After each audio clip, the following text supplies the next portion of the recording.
Good evening, or whenever perhaps you might be watching this. This is the start of a brand new series of mine called MAY-SMR.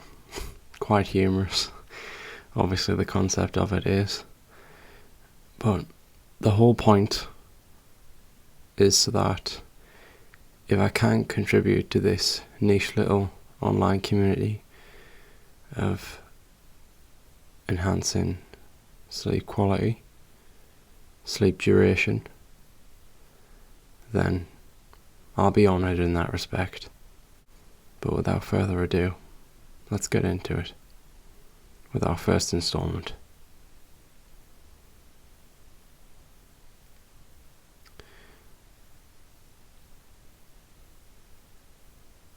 When we think about people in the world, it can be sometimes quite jarring to try and put yourselves in someone else's shoes. It can be incredibly an exhausting effort. But after a while, you find you get the hang of it when you spend your time with enough different folk. I, for one, in my personal difference, is on the autism spectrum disorder. My cancer of the darkest blue. True, I say that. There are good sides, and there are more certainly bad sides. But in the end, my quality of life is completely affected by the people around me and how they react to it.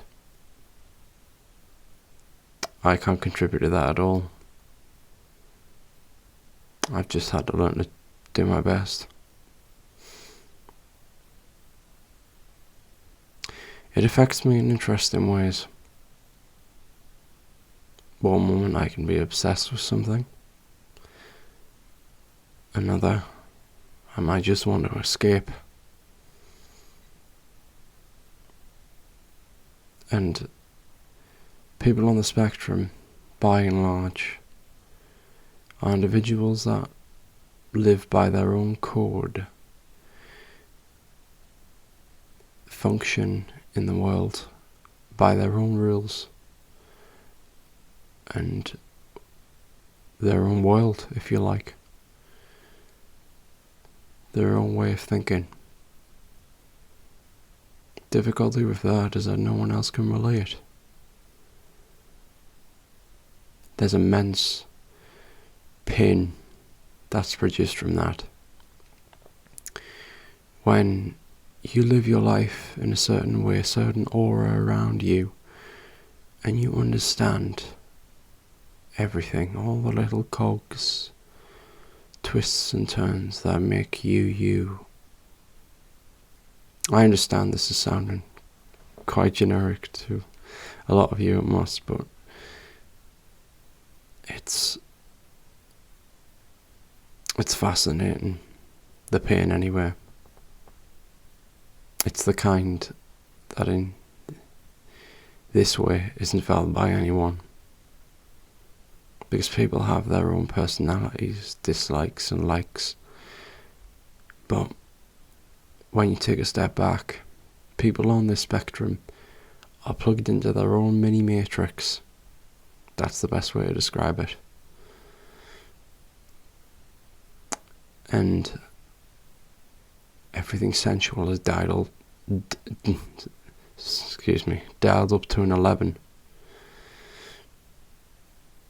For example, I often despise an experience of going to London. In a previous Matthew May Show episode, you would have seen my encounters there. But there was a time that was not shown, and that was my visit to Chinatown.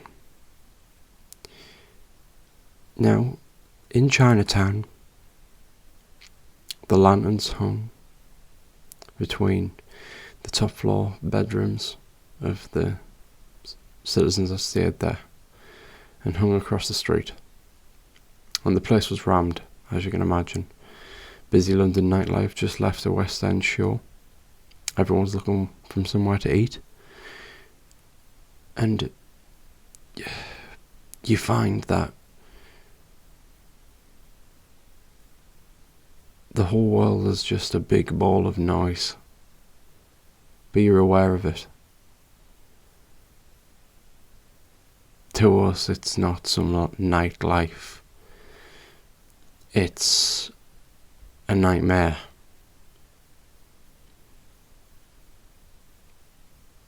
And sooner or later, we think a threat will pounce. Music helps me in that respect. Music takes me off to a place different from where I am. It's not just good for inspiration, creative inspiration, for obviously the work I do on this channel and my films. It takes me away. But either way, that's a little snapshot into my experience. And I'll see you all soon. Goodbye. Sleep tight.